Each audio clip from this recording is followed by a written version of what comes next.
kung saan may mura't masarap ay dapat pinupuntahan.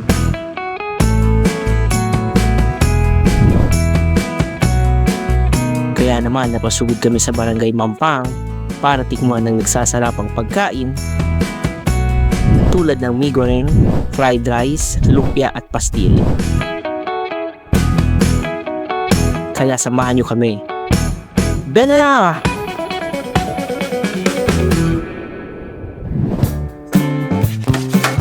From classic favorites to new discoveries, tikman natin ang mga nagsasarapang street food dito sa Zamboanga City.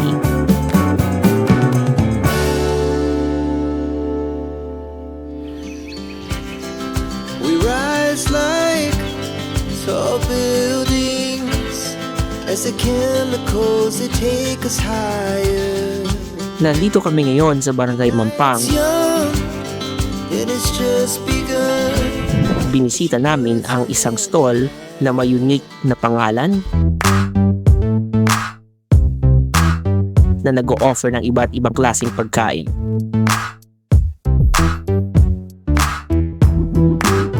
Ang stall na ito ay nagsaserve ng kanilang simple, ngunit masarap at murang pagkain.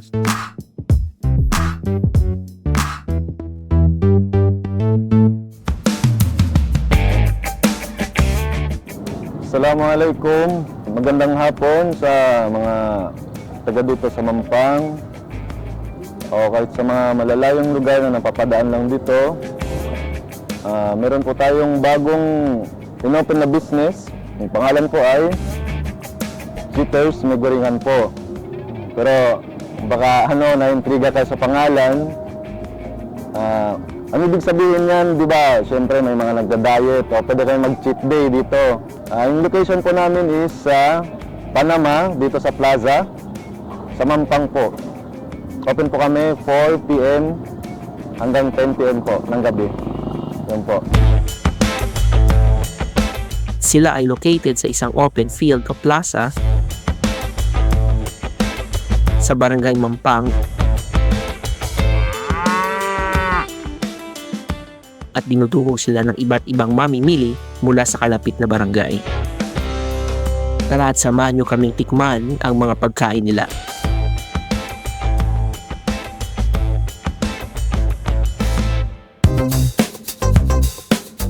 Hello everyone and welcome sa panibagong video ng Sambo Eats.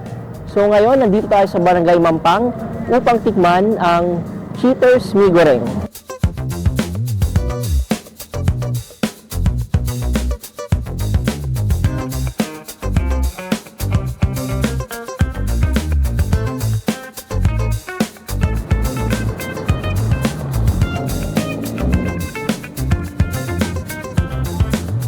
So ito pala yung mga in-order natin dito sa Cheaters Mie Goreng, Malaysian food. So ang first na in-order natin is yung best seller nila na mie goreng with egg.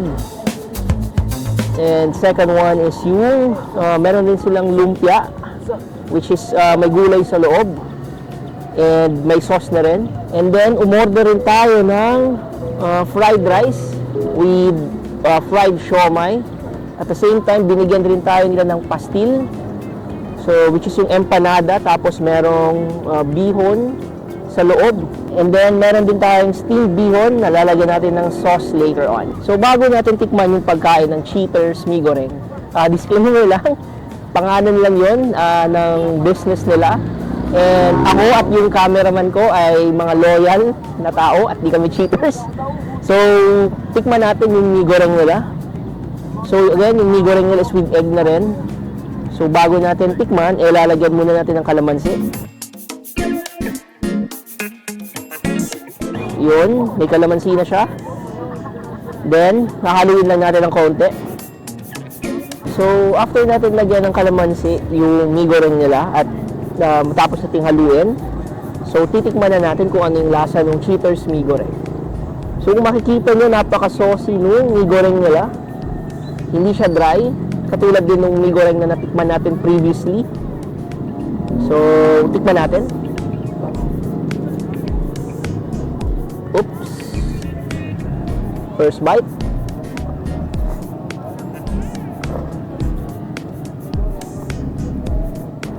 malasa yung mee goreng nila. At the same time, hindi siya dry. Ito yung gusto ko sa mga mee goreng na hindi dry, tsaka saucy. Kitang-kita yung sauce nila. May ibang mee goreng kasi na dry, tapos yung sauce sinipsip na nung noodles. Ito kasi hindi. So, tingin muli tayo. Perfect combination, guys. So, mee goreng tsaka yung egg. Napakasarap na combination. So, after natin tikman yung mee goreng, is titikman din natin yung lumpia nila. Lumpiang gulay. So, lagyan lang natin ng sauce. And yun, first bite.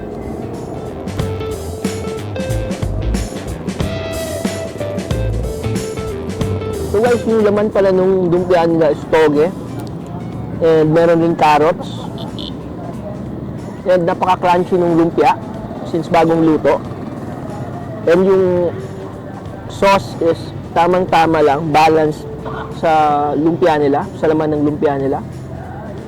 And masarap siya.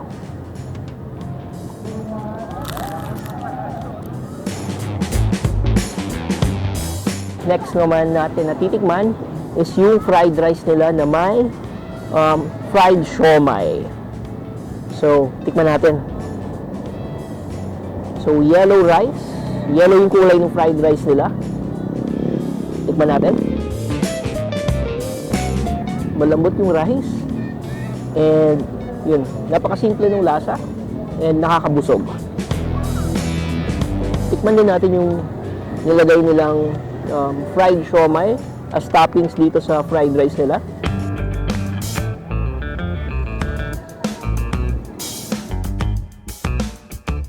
So, ang titikman naman natin yung sotanghon o yung bihon nila na tinatawag na pastil.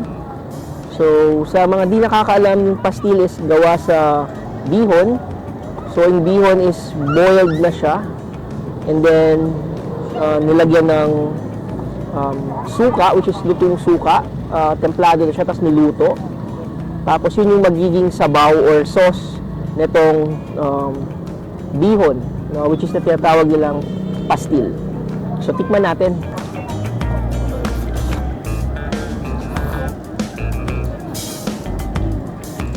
Maanghang yung sauce and masarap. Katulad din ng pastil na natikman natin nung nakaraan. Lumilevel siya doon. Masarap yung pastil nila. So, kuha tayo ng bihon.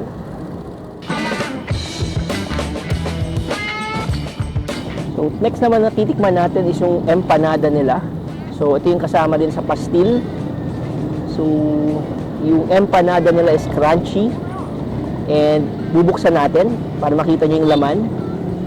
So, ang laman nito is yung bihon, which is yung kinain din natin kanina. Pero this time, nasa loob siya ng empanada. So, typically, or normally, yung laman o yung pastil na laman ng mga empanada is either toge or bihon. So, ang meron sila dito is yung bihon. So, tikman din natin. And ilalagay na lang natin siya dito sa cup kung nasaan yung vinegar sauce. I-dip na lang natin. Then, titikman natin siya.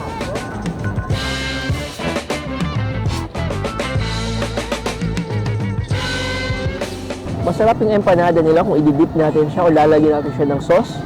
And kung kakainin siya na straight up na empanada lang is wala siyang lasa. So, best partner ng empanada talaga nila is yung vinegar na niluto. This is very my first time talaga kumain dito, and I'm so very thankful na nakapunta kami dito kasi worth it naman talaga yung punta namin. Even though it's already our first time, I'm so very thankful kasi nandito may nag-interview sa amin regarding sa food. But anyways, regarding po dito sa food, if I would rate from 1 to 10, I would probably rate it from 10 kasi sobrang sarap. Like, lahat naman, especially mee goreng and also yung fried rice nila, it's so very delicious talaga, guys. So, if you want to come here, you can just come dito lang sa Panama. So, visit na, guys! Must try. Ito yung negosyo na kumikita hindi para yumaman, kumikita sila para maitawid ang araw-araw na gastusin ng pamilya. Kaya kung malapit kayo sa area ng Mampang, pwede nyo silang bisitahin at suportahan ang kanilang munting negosyo. So, nandito na tayo sa last part ng ating video. And special thanks sa Cheaters Mi Goreng for accommodating us. And once again, masarap yung food and napakalawak nung location nila. Nasa open field sila. So, kung mapadaan kayo dito sa Barangay Mampang, kumain kayo dito sa Cheaters Mi Goreng at makakasigurado kayong masarap yung pagkain. So, kung may kakilala kayo na may mga small business dito sa Zamboanga City, you can always send us a message on our social media platforms sa Facebook and to our YouTube account. So once again, let's support small business and see you on our next video. That's yummy.